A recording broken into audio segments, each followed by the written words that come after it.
I'm actually cooking for the community of Etembeni, which is actually so much less privileged because it is also a squatter camps.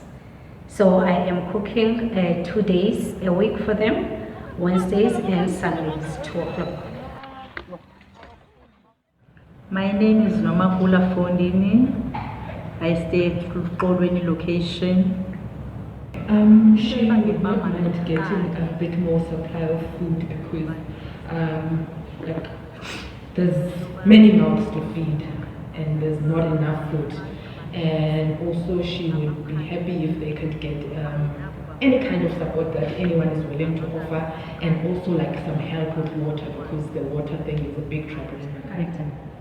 I'm very terrified with the virus because you must remember where I live in the squatter camps, we share the taps.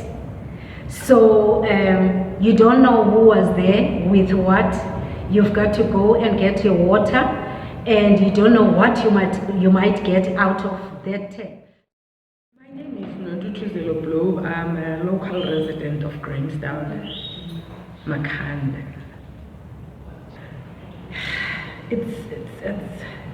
It's a very simple answer. They're not going to be okay because you know one of the things that this virus has revealed is that people are living below poverty line, and poverty breeds hatred and anger.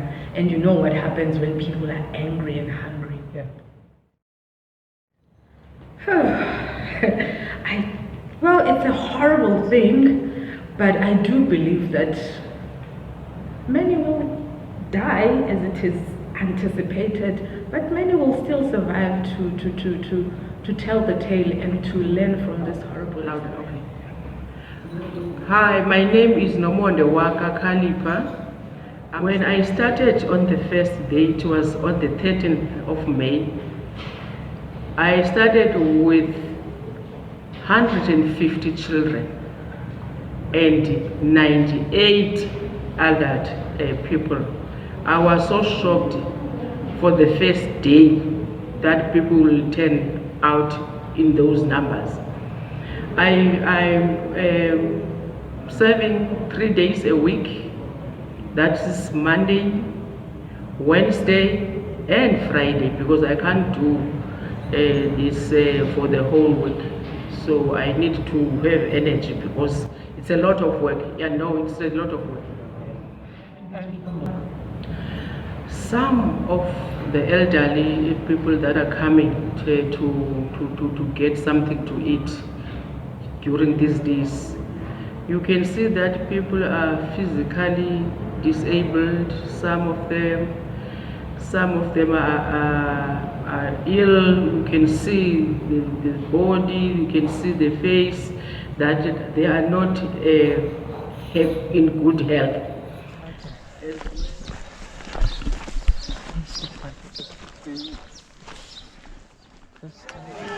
How many people are you feeding a day? I don't know. It's the first days people are saying something. Okay, so it's gone from 80 to a lot more. Okay, so guys, as you can see, there's a lot of challenges here.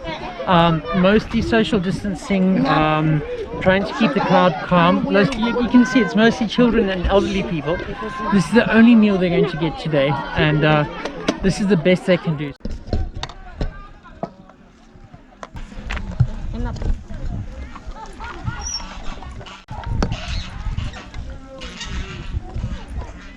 So I am actually so terrified. I am also very much cautious when I'm from the taps. I have to make sure that if I'm coming from the tap to fetch the water that I'm doing the cooking with, I actually wash my hands and be alert of everything that I do. Yeah. Each you wake up in the morning, we eat to wash. Yeah. So it's fine. You see now, it's too much stress. You don't work, you don't do anything. We got skills. Like we've been accredited, but the thing is we don't have any money, we don't have anything. You see now, for instance, this is soup kitchen.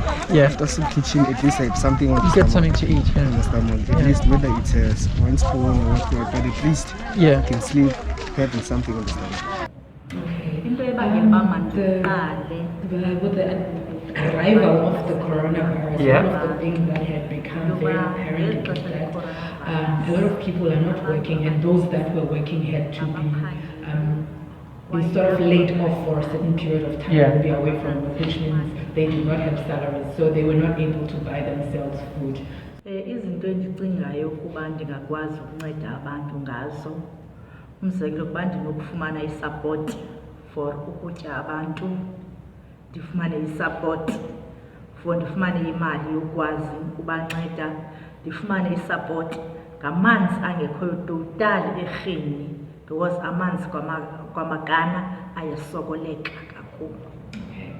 She would not mind getting a bit more supply of food because like there's many mouths to feed and there's not enough food, and also she would be happy if they could get any kind of support that anyone is willing to offer, and also like some help with water, because the water thing is a big trouble in Makhanda. People that believe you are what you eat. It affects your brain and your thinking. It affects your physical body.